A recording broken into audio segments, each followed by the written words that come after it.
such and such a famous person has just died, and we'll observe the moment of silence.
It is not words. Reality is...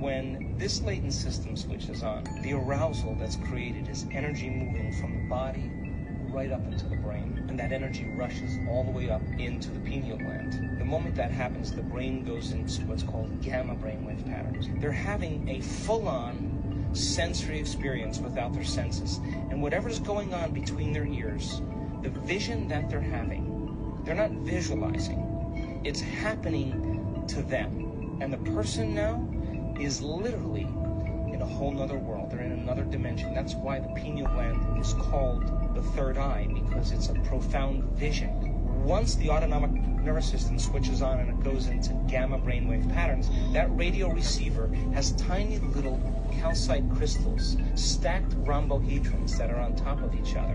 And those crystals begin to shimmer. They begin to oscillate.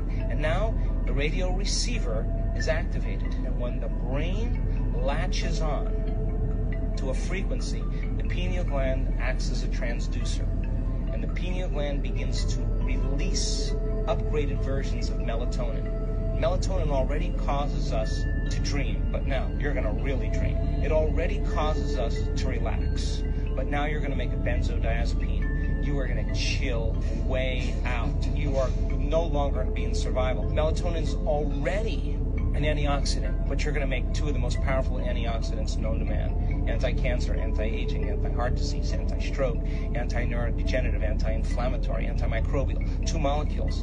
And then you make that one amazing chemical called dimethyltryptamine, and that begins to switch on. And what happens is you no longer move through space to experience time. You move through times, and you experience dimensions or spaces. And the biggest lie that we've ever been told is that we're linear beings living a linear life.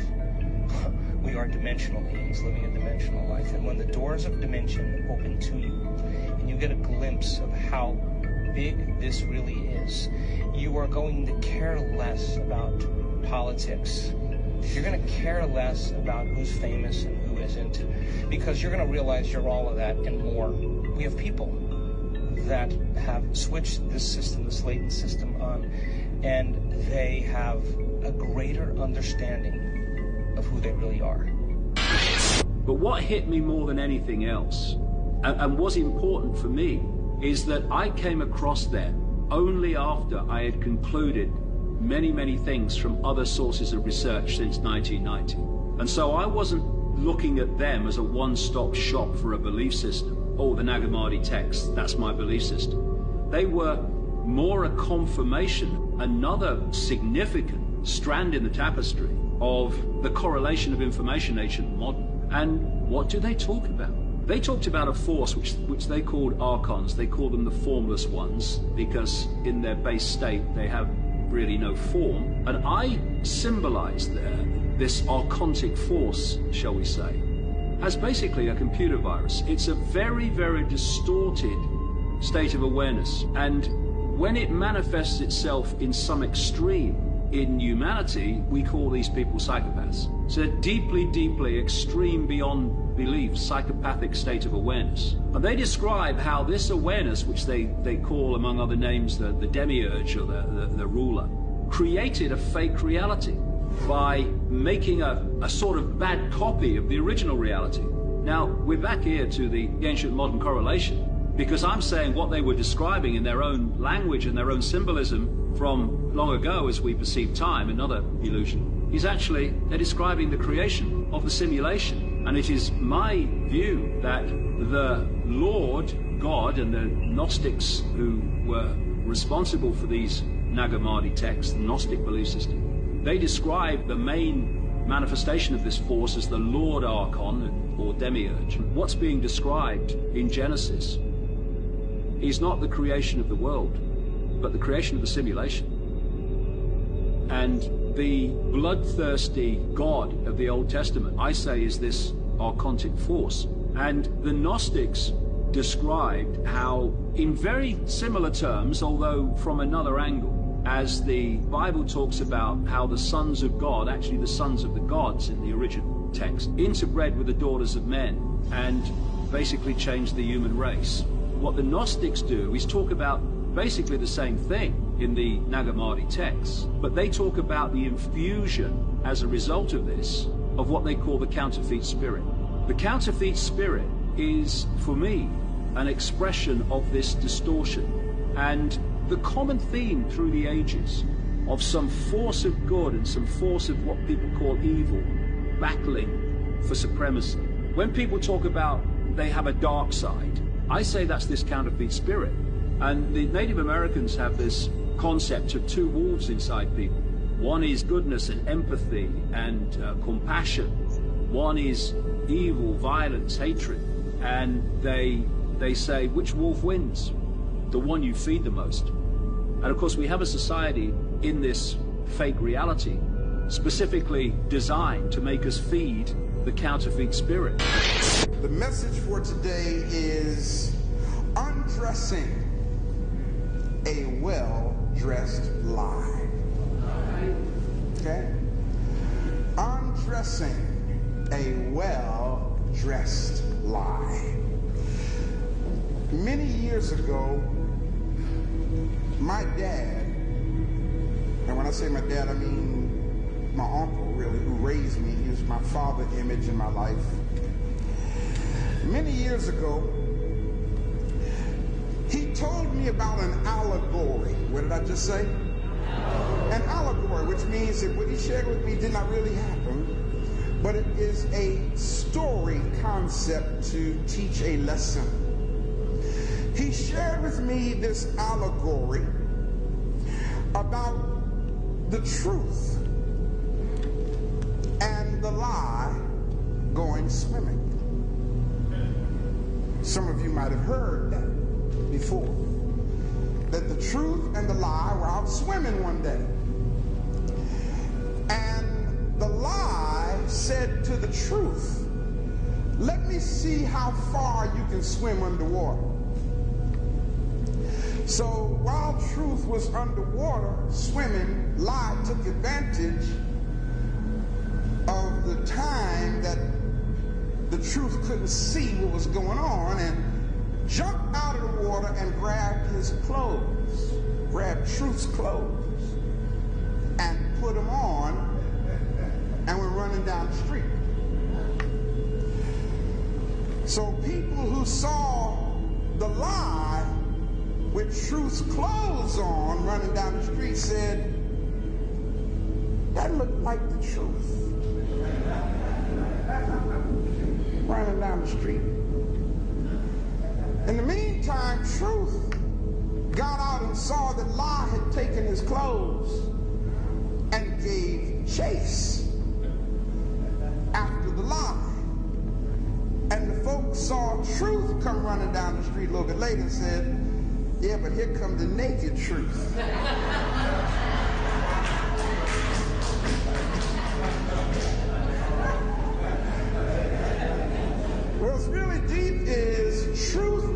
eventually caught up with the lie. And when truth caught up with the lie, truth began to undress the lie to get his clothes back.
on sound patterns, which is why so many different world dimensions can exist in the same space. Each is on a different frequency. Disrupt a world dimension to the point that you destroy the carrier wave that it exists on, and you have created a hole in existence that cannot support the dimension above or below it. Each frequency, besides maintaining its own world dimension, also supports or holds in place the one above it and below it. Everything is interdependent. There are countless worlds' dimensions occupying the same space without being aware of one another, because of having their own individual octaves. The octave frequency holds the world dimension in place and causes it to exist safely without interfering with or even being aware of other worlds around it. This frequency acts as a buffer zone to keep everything in its place. You do anything to disrupt it, and you begin a collapse that starts a deadly chain reaction. If the density of this collapse reaches a certain weight, space-time itself begins to collapse. Atomic and hydrogen bombs physically tear into other dimensions. And whatever the experiment is that our government in the United States is involved with in outer space, if successful, it will change the density of matter to such an extent that the chain reaction started will not be able to be stopped by anybody in any world or dimension. Linda Porter said there are literally hundreds of different alien life forms here trying to stop what is happening, as it is putting their own worlds at risk. Some, as I had mentioned in earlier letters, are not supposed to be interfering, but are doing so anyway. What they are all trying to do is stop a ripple effect that will emanate outward from Earth should this government experiment succeed. With all their technology, why don't the aliens or their superiors just walk in and stop the whole thing themselves? Why do they need us abductees to speak for them? Something just doesn't make any sense. I wonder if we are being lied to, used for some purpose to put over ideas that they want us to believe. If there is an experiment, maybe if it succeeds, it will put us in competition with the aliens for something they don't want to share. Maybe they're trying to scare us out of their neighborhood. Long story short, I had a near-death experience where I literally left my body. And because I wasn't raised in a religious tradition where you go to this angry gray-haired man throwing bolts down, I went into the depths of outer space and went into a state of cosmic consciousness where the awake mind within me was this perfectly still, beautiful, and infinite state of mind. And yet I was still aware of the cosmos. And at that point, two very enlightened beings approached me. And I was not in a body that looked like a physical body. I was just like a point of light. And so were they. And I had an extraordinary metaphysical experience which defied everything I was raised to believe, with God consciousness. And I went into a state of consciousness where there was this connection with these beings, where there was all kinds of knowledge and information conveyed non-verbally. It's like if I say the word apple, it says apple, and inside that word you can see visually in your sort of mind's eye or astral, the apple. This was even pre-visual. It was like the causal level. There was this kind of experience, and it seemed to go on for an eternity because there's no sense of marking time in that state of consciousness. And I ultimately had a profound state of sort of oneness consciousness, where I saw the entire cosmos as a complete thing. Everything in it was conscious, as phasing, resonating as the star or what have you. Eventually, the these two enlightened beings, these sort of twin, powerful, almost like avatar type beings, said, well, you may come with us or go back to Earth. And I said, well, the presence of mind said, sure, well, what should I do? And I'm a 17-year-old boy who was raised as totally an atheist.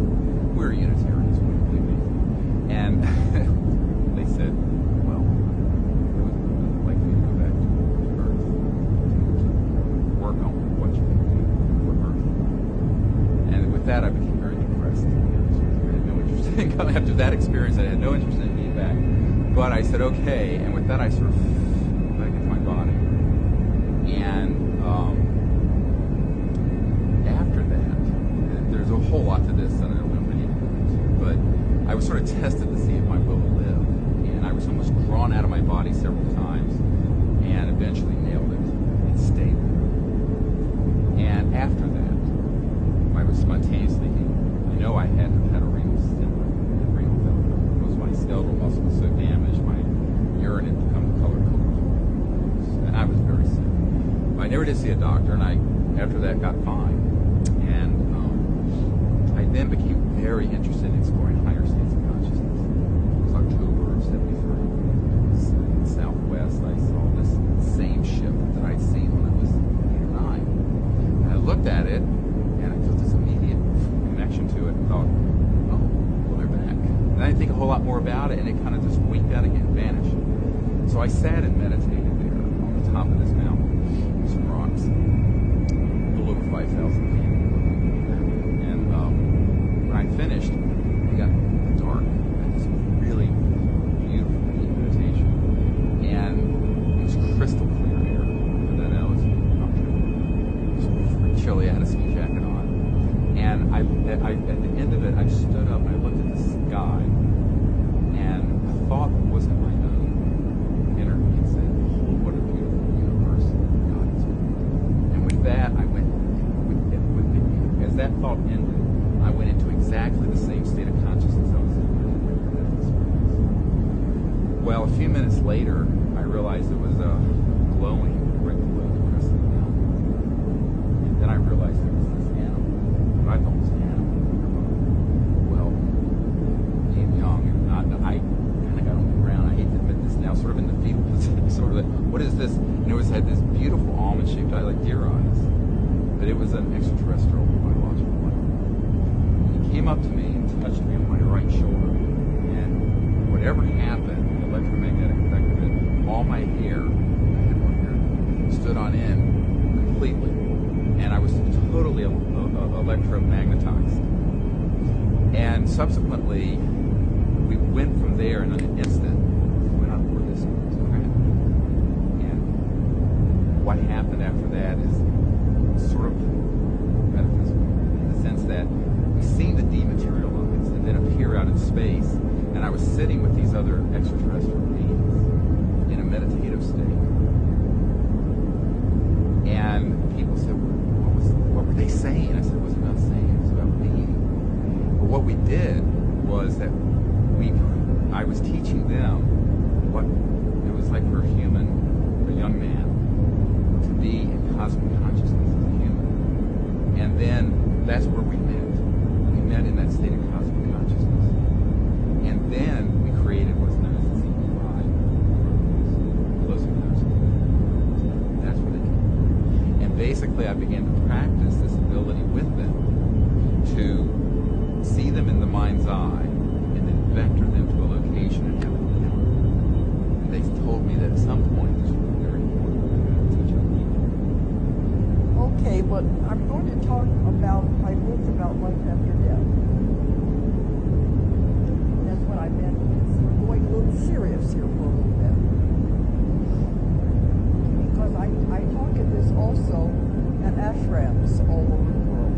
And they said it goes along perfectly with their teachings in the Hindu religion. So I'm involved in a lot of different religions too. Because it makes so much sense. But in my work, when you do the past life regressions, in order to do it correctly, you must take the person through the death experience. A lot of hypnosis classes say, no, don't touch that, it's dangerous. It's not, because I've done thousands and thousands of people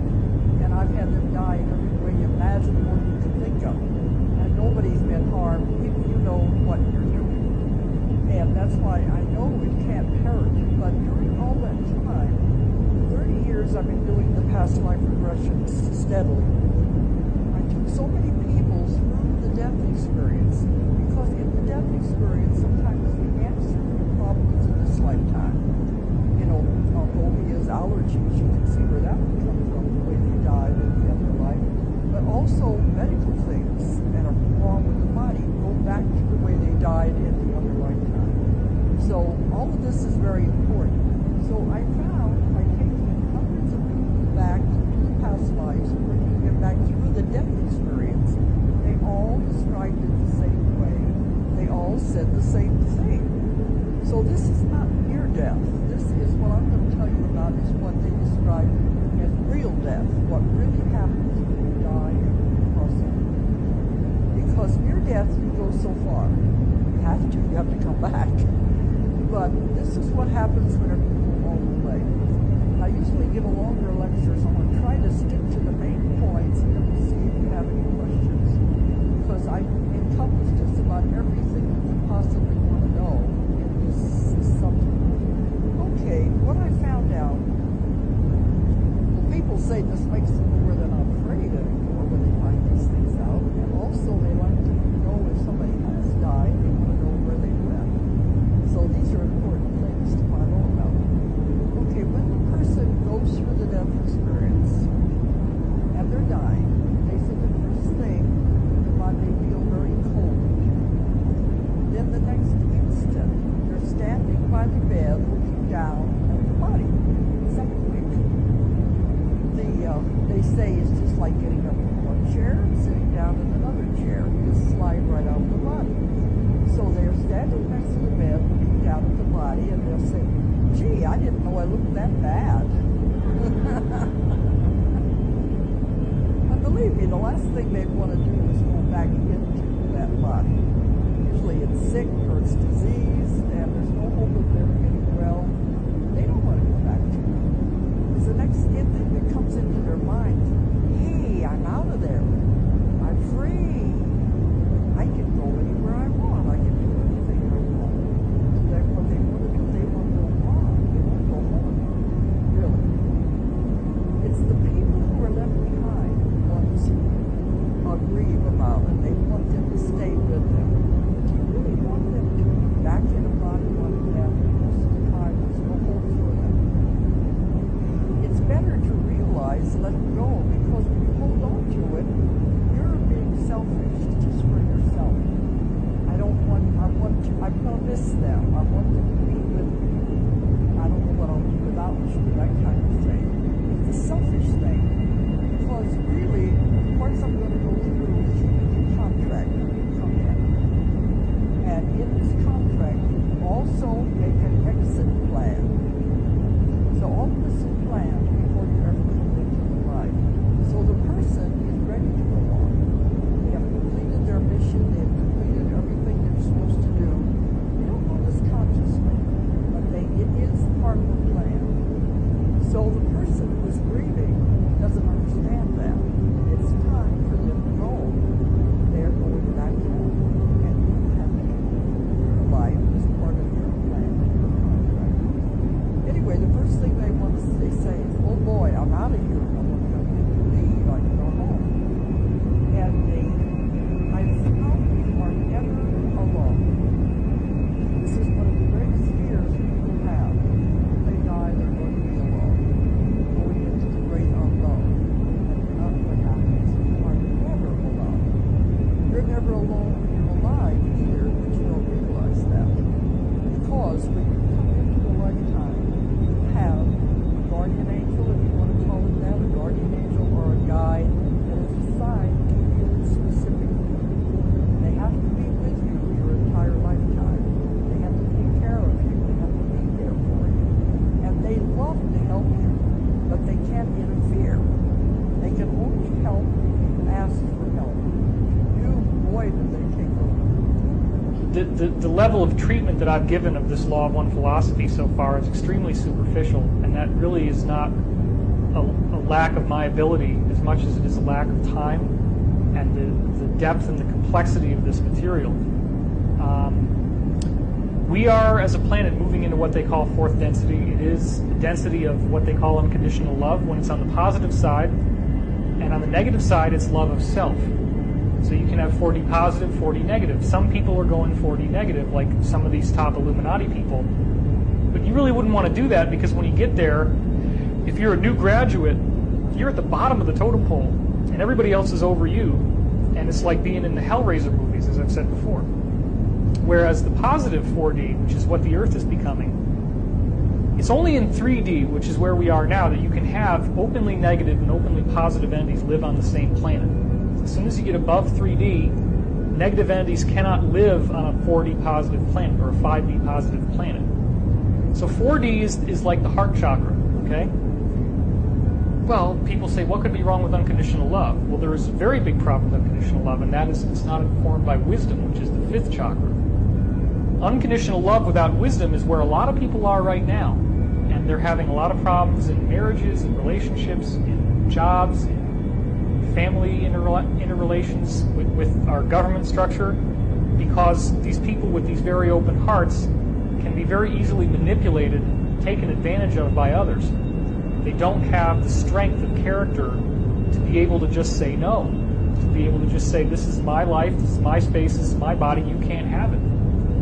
And that's one of the things that's very difficult about being a public figure in spirituality, is that people see you as a public figure as their family, and they're almost like their property. And so people meet me and they just want to take me out to dinner, and they want to have these long conversations and tell me their life story. And when you're in a room with 500 people that are all trying to do that at the same time, which I've been in many circumstances, it's not pleasant. So the Earth is moving into a state that is more advanced.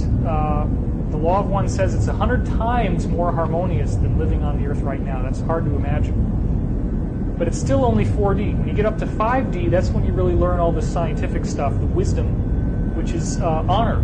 Actually, the honor principle is very important. Honor is the principle in which you are willing to sacrifice yourself for a greater cause, and in which you have a sense of duty, a sense of responsibility. Whereas a 4D person with a very open heart, you may have a very open heart, but you also may say, well, I just don't want to do that because it's not fun. I only want to do things that I enjoy. The principle of honor is the principle that says, I have a responsibility to do this. I might not like it, but it's my job, it's my responsibility, and I'm going to make sure that it gets done. So you have the two primal forces in the universe, love and light. Love is fourth density, light, or wisdom, is fifth density. The unity of love and light is sixth density, the brow chakra. That's the level that your higher self is at. That's the level that Ra is coming from. At that level, you have compassion and wisdom, compassionate wisdom, unity, oneness. And then after that, you have the seventh density, which is the level of what they call the guardians. These are the entities that actually advise groups like Ra. They watch over us when we go through this process where our planet shifts from one dimension to another, and make sure that nobody falls off to the wayside, that everybody gets where they need to go. So we're under enormous protection.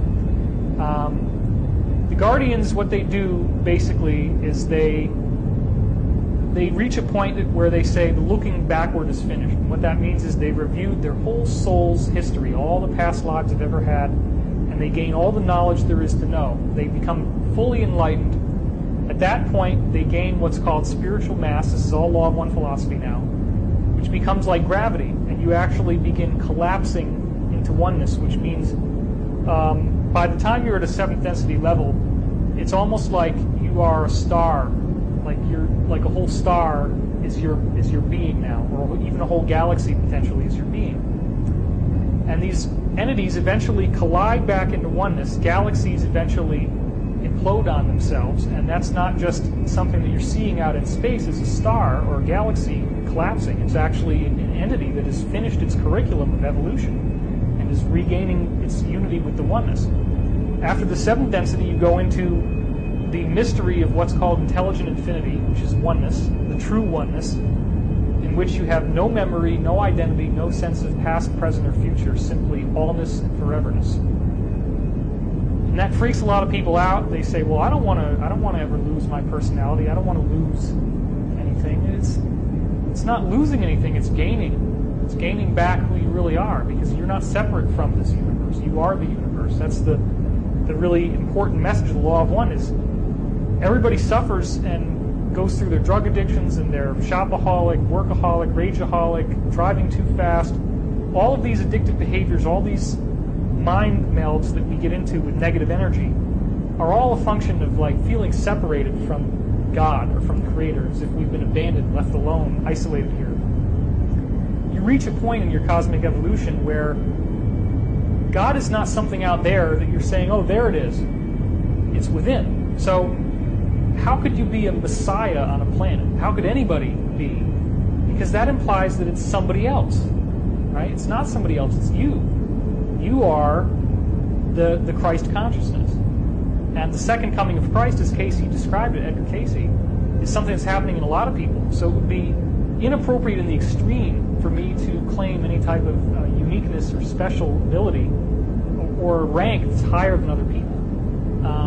So we are moving out of that hierarchical thing, and that is definitely part of what this fourth density consciousness is about. Okay, so to bring you back to today and where we are here on this planet at this time, that's a journey some of us are going through as individuals all the time on the surface of the Earth. Some people have come from other densities who have already graduated to certain degrees of that.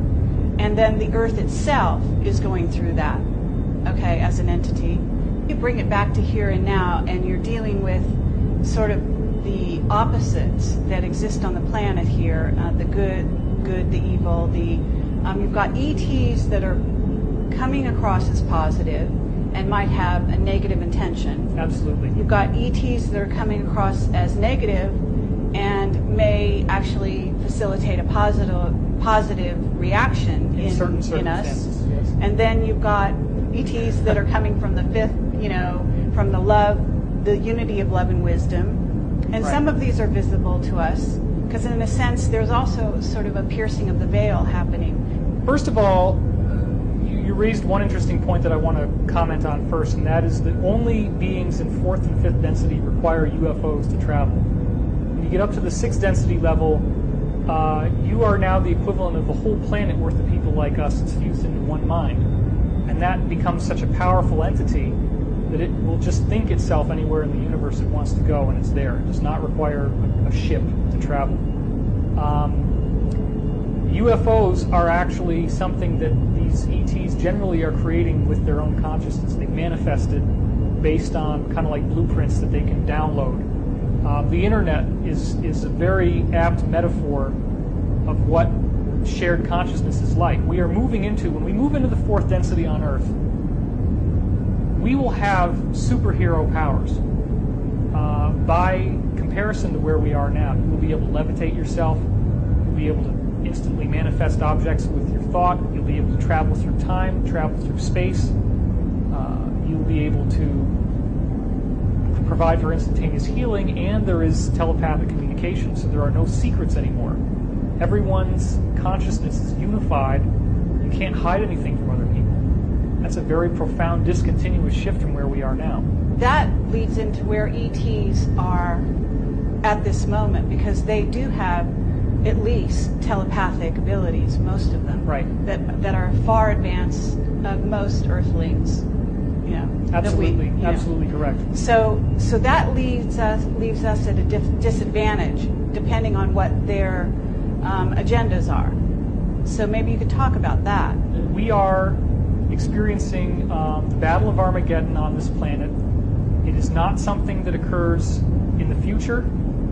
The Law of One philosophy is just one philosophy which is based on what we call ageless wisdom or esoteric wisdom. And I'm not trying to say that this material is the only material that's any good. However, it is a fact, to my understanding, that most channeling that you see out there on the internet now, or in books for that matter, most of it is highly distorted. And the reason why is that there is a battle of Armageddon going on. It's not something that occurs right at the end of the age, in the last few years before 2012. It's actually been occurring for thousands of years. And it's a battle between good ETs and bad ETs, is one way to say it, even though good and bad is a very relative, subjective term. when we say good, we mean entities that are service to others oriented, meaning that their purpose is to help, to love, to create a unifying of people together in love. Entities on the service to self path believe that they are helping, believe that they are creating spiritual evolution, but they do it by interfering with you, by making you uncomfortable, making you unhappy, colliding with your free will. And they will try to invade a planet and conquer a planet. But they can't do that unless they have the desire of those planets' inhabitants to be conquered. That's a very important point. They have to have the free will mandate. People have to say, yes, we want to be enslaved, we want to be taken over. That's why they can't just sweep into a planet and invade and take over. Now, the beings that are above 5th density, like in 6th density, you have the unifying of service to self and service to others. Negative and positive are the same. They come together. And some people get really freaked out when we say that. But it's true. There is a level at which the Creator uses the negative path and the positive path to promote evolution. One of the really great tenets of Law of One philosophy is what happened at the dawn of creation. There was only the positive path. Every being knew that it was one with God, knew that it was one with the Creator. There was no sense of separation. And as a result, nobody was growing, nobody was evolving. It was very stale, very boring. People were spending thousands and thousands and thousands of years in 3rd density, which is where we are now, without ever graduating, because nobody needed to help each other, and that's the whole point. Changes on the Earth that we're seeing now, all the upheavals with the honeybee collapse, and then with the SARS virus, and with the Earth changes and the solar system changes, and the government conspiracies and corruption, and the fossil fuels dwindling, and the gas prices are going up, and the economy might collapse, and all these things that are happening are designed to sort of make us uncomfortable, so that we draw together and that we find a way to connect with each other and become more at peace as a society, and we start seeing how the path of separation and pulling each other apart doesn't work anymore. We have to come together as unified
This is a term that is becoming more and more popular by the day, and I receive emails daily asking me what this means. So as we embark on a spiritual transformation process that may seem difficult to understand, I want to offer some direction and positive insight regarding this important topic.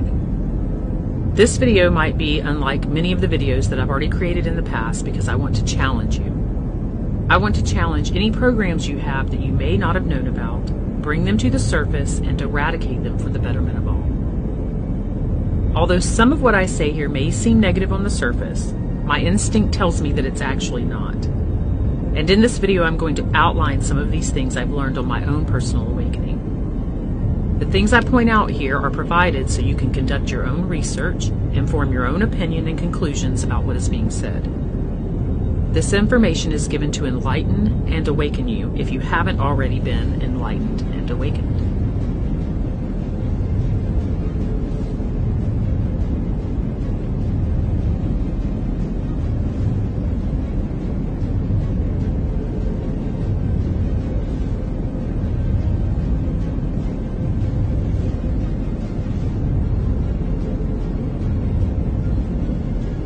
Do we in fact create our own reality? Yes, we have that power. So why would we collectively create dark and disheartening scenarios if we have this power? It's to open our eyes to what we truly are, to stir our minds and shake our souls. We have created this new lens to bring light to what has blocked us from our prosperity, union, love, and freedom. And how have we done this? In the form of negative surface events and perceived uncertainty. What's currently taking place in our world is an attempt to hide the true nature of our reality. But this is only on the surface, like a veil bringing our attention to the fact that we must lift it. And although parts of this may seem disturbing, everything that's taking place is happening for the greater good. Sometimes transformation can be a bit messy, but the truth is flowing faster than it ever has before in our lifetime. Here's David Wilcock from DivineCosmos.com giving a brief explanation of this. If you only think that this is some kind of global sick out bad event, you don't really get what's happening right now. We are in the midst of securing our freedom. We are in a long-term battle against a dark organization that has been running the planet. It sounds ridiculous, but we all kind of knew it was true. We all knew it was there. Look at John F. Kennedy getting assassinated in broad daylight, and the media just says it's this one bullet that zigzags for 7 seconds, and nobody bought that story. So there's a lot of that kind of stuff when you really start to do your homework, and you learn about the deep state, and you learn about what people call the Illuminati.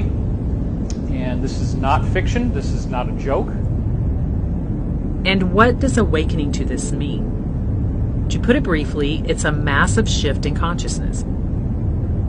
Collectively, we have created this great awakening. It's the start of a new earth, and we are all a part of it. So why do we need this mass great awakening? To secure our freedom, live our purpose, and experience peace. This is our ascension. Although politics does play a role in this drama, and I will briefly touch on a few things that I've awakened to in the event that you'd like to research those things on your own, I prefer to steer mostly clear of that particular subject as there are many others with more knowledge than myself regarding those things. Instead, I'd like to briefly discuss the law of polarity. This law states that everything has two poles, and those poles are opposite of each other. For example, good and evil, black and white, love and hate. As an analogy, if you were to hold a long stick in your hand, on one end would be one extreme, and on the far other end would be the complete opposite of that. And there's a constant dance between the two. If you look around, you can see this law of opposites everywhere. So how does this law pertain to our current world circumstances? Could it be that the dark side of light, its polar opposite, has been blinding us to that light's presence in any real sense of the word? In other words, have we been focusing on that dark side for so long that we've forgotten that there even is a light side? And now, because we're learning the true difference in the two. The law of rhythm, another universal law, is swinging us to the other side of the stick, so to speak, and bringing us fully into the light. What if this perceived dark side has a grander purpose for us all? And that purpose is to show us how good life can really be. To show us what we stand for. To help us remember what we believe about ourselves and the power we hold at the very core of our being. And could it be that what appears to be dark is now tapping us into the other side of its lightness, the light? I'm not asking you to focus on negativity. I'm asking you to see the program and wake up from it. Opening our eyes is what it will take to dissolve it. The Matrix program is just like our subconscious programs. In fact, they're interconnected. When you expose them and challenge them, they retreat. They become dimmer and dimmer and then vanish because you take the power away from them. In fact, we already have some clues that this story started long before our eyes were open to it and where it might be leading. Once again, I'm not telling you that any of this is true. I'm asking you to research and question everything for yourself. But you almost have to have a fire lit underneath you to break free from the program. That's what our current circumstances are giving to us. And I'm going to help you with that here so you can open your mind and be freed.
There will be a surprise outbreak.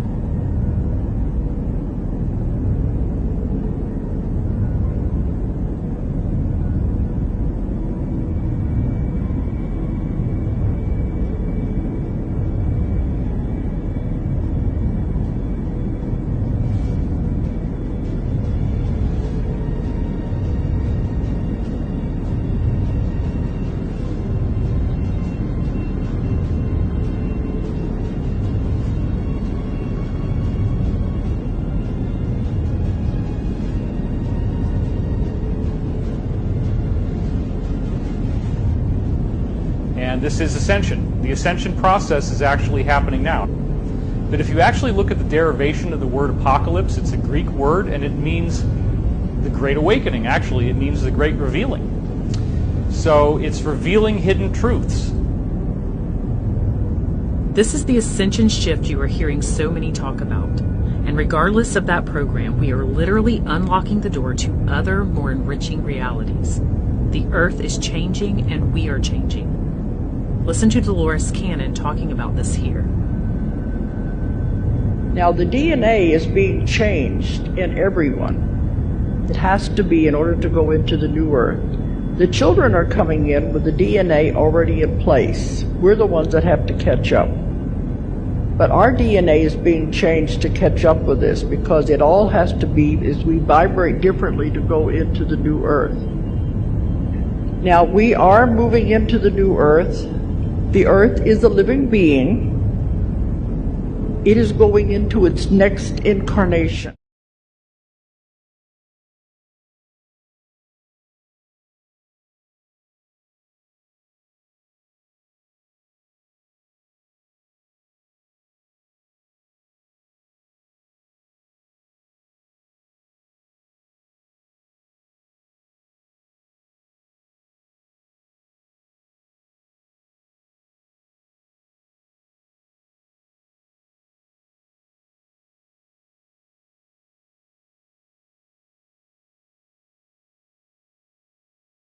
all the ETs, all the beings, everybody are out there watching. They said this is the greatest show on earth.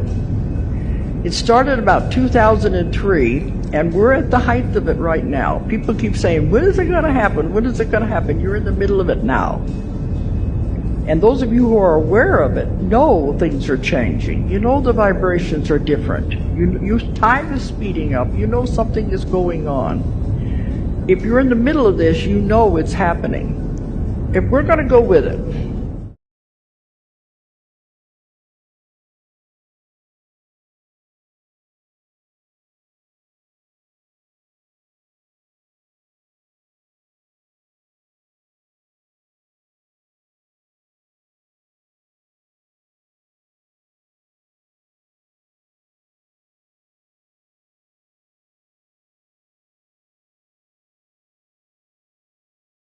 it has to happen gradually. So since 2003, our bodies have been changing. The frequencies and vibrations are speeding up in our own bodies as this moves. Yes, she said ETs. That's a whole separate topic that we can get into at a later date. And she also said that we've been making these changes gradually since 2003. Our physical bodies and their vibrational frequencies, along with the frequency of the Earth, have been acclimating to this for quite some time. You may not realize it just yet, but the new Earth is here. And the black side of the stick that we talked about earlier, the dark and the negative, will not be staying with us. Some people say, do I have to die to go? No, you will go in your physical body. This is a physical thing that is happening to the Earth and to us. And in the beginning, you take your physical body, and after, I don't know how long it'll be when we're over there, you will turn into a being of light. You won't need anything. But the new Earth is so beautiful and so wonderful. Now, the old Earth, we're leaving. It's a separating of the two. The old Earth is where the negativity is. That's where all of the wars, all of the hurricanes, all of the earthquakes, all these things, the catastrophes are being left with the old Earth. Those that are into too much negativity stay with the old Earth. They can't change their vibration fast enough to go. It has to be a gradual thing. They said they stay with what they have created because that's their karma. They have to stay with that. Eventually, when they die, they will go somewhere where they are still karma to be repaid. They say, don't worry about it. Eventually, they're all going to get there anyway. This is what's in the Bible, in the book of Revelations, when they talk about the new heaven and the new earth. Those they're taken, those are left behind. This is what they're talking about. We are all making this shift. But as always, the choice is yours to decide which parts of this shift you will embrace and just how quickly you will embrace them. So how do we ascend quickly? We have arrived at the destination and merely have to tune in by keeping our thoughts and our choices centered and positive. Listen to Dolores Cannon and her daughter Julia discussing this here. Where she's talking about the two Earths. What they showed me is like, okay, these two are superimposed over each other. Because people are saying, they said, well, if this is happening, how does it look? I can still see all these things. These things are happening out there. I'm on the old Earth because look at all these horrible things that are going on.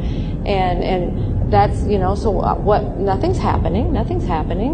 And if you look at it, see, the two are superimposed over each other right now.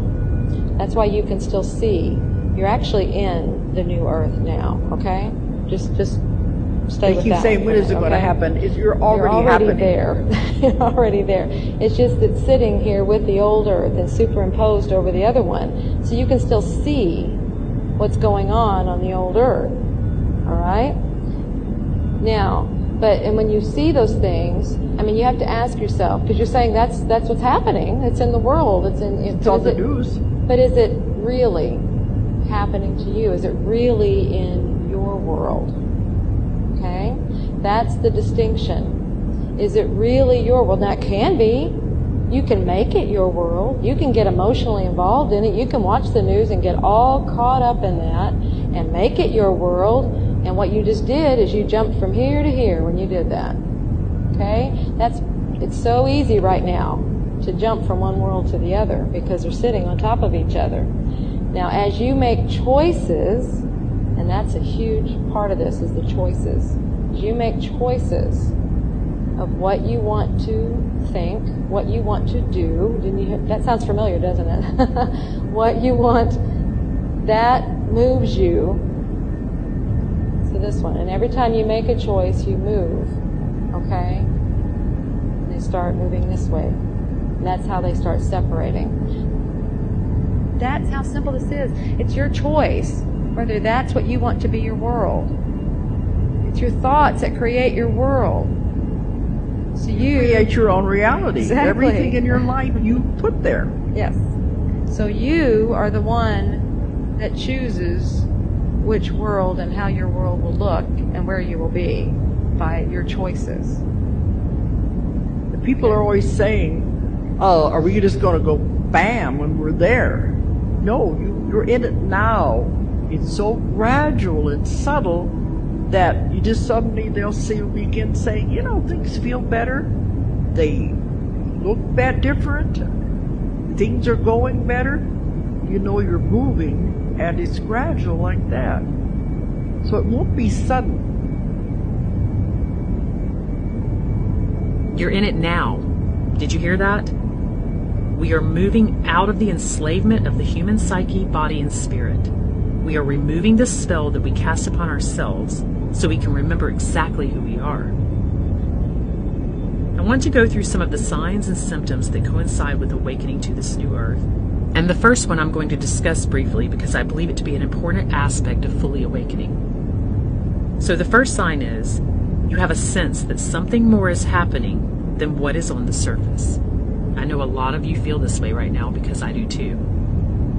And this one's really important. You may be hearing things now that shake the foundation of what you thought to be true. And you might feel a strong desire to search for more of this truth. Just as David Wilcock discussed earlier in this video, there is way more happening right now than what we are being told is true. And this is your opportunity to seek out that truth. If you follow the path, more clarity begins to come into play. And you can see how all of this is beginning to unfold in a magnificent way. A way that will change our lives positively. There has never been a better time to start questioning everything, and the more you do, the more you will awaken. However, attempt to maintain a positive outlook as much as possible as you do this. Here are some other signs and symptoms. Tingling sensations at the crown of your head, sudden waves of emotions and or energy, changes in your sleep patterns, food intolerances and allergies, skin rashes or blemishes, mental fogginess, a feeling that you are different or have changed in some way, a more youthful appearance, strong visions and or noticing synchronicities, an increase in integrity and wanting to speak your truth more. We're really seeing a lot of that right now. Seeing beings from other dimensions, increased intuition, a deep sense of inner peace, prayer and or meditation being prioritized, a sense of unity, such as in the global meditation that so many of us participated in on April 4th.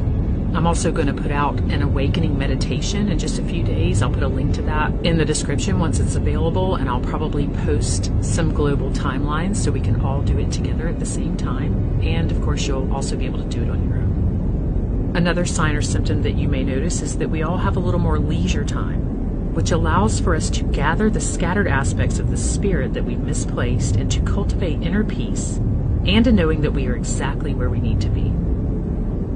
Here are a few more of the physical changes that you may notice as outlined by Dolores Cannon. You may be noticing changes in your body, and it's getting more frequent now. I think it'll be subtle at first. There are many symptoms you will experience. You probably have already been experiencing for the last several years. It doesn't all these symptoms don't occur at the same time. But you may have some for a few days, and then they taper off. Then maybe a month or so later, or a week or so, you get another set of symptoms. It's because the frequencies are changing and our body is adjusting to it. And some of the symptoms that I've been told: high blood pressure, heart palpitations. This is a biggie. A lot of people are experiencing irregular heartbeat. And they keep saying, don't worry about these things, because this is the body adjusting. And we have depression. Depression is a biggie. You'll go through a lot of that. And dizziness. Sometimes you'll go for several days being dizzy. But these things only last a few days and then they fade. And then maybe a week or so you'll get another one. Bringing in the ears is a big one, because that is the energy is being raised. Now, you probably notice your diets are changing. Are you noticing your diets are changing? Because in order for us to do this, the body has to become lighter. So you have to get away from heavy meats, especially beef and pork. This holds you down to the earth. You gotta have lighter foods. And through all of my clients, when they always want to know about their diets, it's always the same thing. They tell them the best diet, the best food to eat is live foods. Live foods mean fresh fruits and vegetables. And there's one more theory that I want to outline in this video. You may have heard the buzz lately about NESARA and GESARA. This particular subject is somewhat new to me, and I'm not an expert regarding it, so I'm going to place it here in the event that individuals who know more can share their wisdom in the comments. But I find it very interesting because there's a lot of light in this theory. NESARA and GESARA outline a new financial system. NESARA is the National Economic Security and Reformation Act, and GESARA is the Global Economic Security and Reformation Act. These were written and refined by great minds of the 20th and 21st centuries in order to reset planet Earth and humanity on a sustainable governance foundation. Some of the highlights include debt forgiveness, disclosure of extraterrestrial life, it returns to constitutional law, creates new currency, reinstates universal peace and justice, establishes peace between nations, and gives us access to technology that's been suppressed. There are a whole lot of other wonderful things that are outlined in these acts, and they fit perfectly with the New Earth. I'm going to leave a couple of links in the video description so you can conduct your own research and form your own opinion about this, but it definitely shows us the lighter side of what is actually happening in these historical times. David Wilcock also makes a reference to this here. What we're actually dealing with is a military campaign that started in the 1950s, as I've said in all the previous episodes, to secure our freedom. And when we get that freedom, by the way, we're going to have a much, much, much better economy. We're going to have a lifestyle for everyone. When we get through all the forbidden technology and all that stuff comes out, we're going to have a lifestyle where everyone gets to live like they were a billionaire. Ultimately, that's what it's going to be. You will have forbidden technology, stuff that is not available right now to the public, that is so amazing that to try to even wrap your head around what that world will be like is very difficult. So I encourage you to tune into what messages you are receiving right now. You've been given space to do so. And I also encourage you to believe in and focus on the good things, to spread love and compassion, and to inspire and nurture one another as we propel ourselves into this magnificent awakening. To some, this great awakening is exciting. To others, it's a bit shocking, and many may find certain aspects of it to be quite troubling. Nevertheless, it's opening doors everywhere. And wherever you stand on your journey, know that we are all in this together.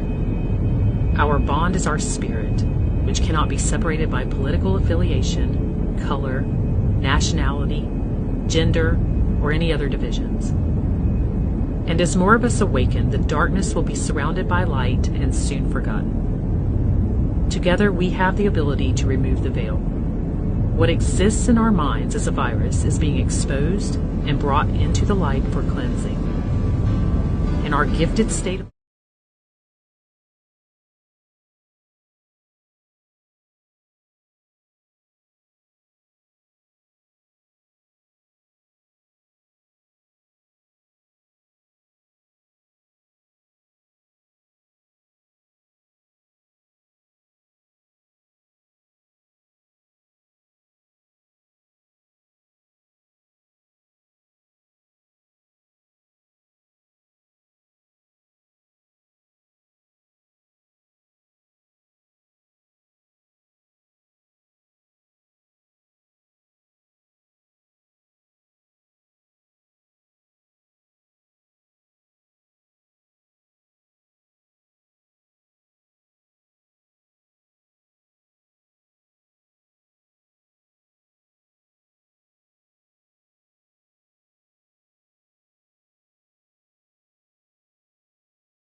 awakening to our cosmic heritage, and I believe that is exactly what's happening right now. We are in a shift from one reality to another, from a third-dimensional reality to a multi-dimensional reality. And after all, you know, what I think we really have to honor now is that this is not a new thing. The extraterrestrial interactions are something that have been happening all through our history. And I wanted to discuss that a little bit more in the sense that I believe we're all hybrids, basically, of perhaps a mix of various so-called gods with the little g, rather than the ones with the big one. This particular skull that you're seeing there, I think is very fascinating, because many times archaeologists have said they found these skulls and it was all due to binding of the skull, when in fact they found ultimately fetuses with the same shaped skull. So again, we're not told the truth, you know that, and it's time really to start breaking that and opening it up. One of the most wonderful gentlemen I've met in England who lives in the Lake District is Mike Oram. Some of you may know him. I met Mike many years ago, and he wrote the book Does It Rain in Other Dimensions? And one of the most fascinating things he told me is what echoes what's happening with the children now. And he said this to his mother at 4 years old, and Mike's now around about my age, he's in his 60s. And listen to what he's saying here. Something of great importance is going to happen on this earth. It will not happen in your lifetime, but in mine. It will affect all units of consciousness, whether they are mineral, vegetable, animal, or man. It is to do with global consciousness. A vast change in consciousness. The energy is headed this way, and the essence of this energy is light.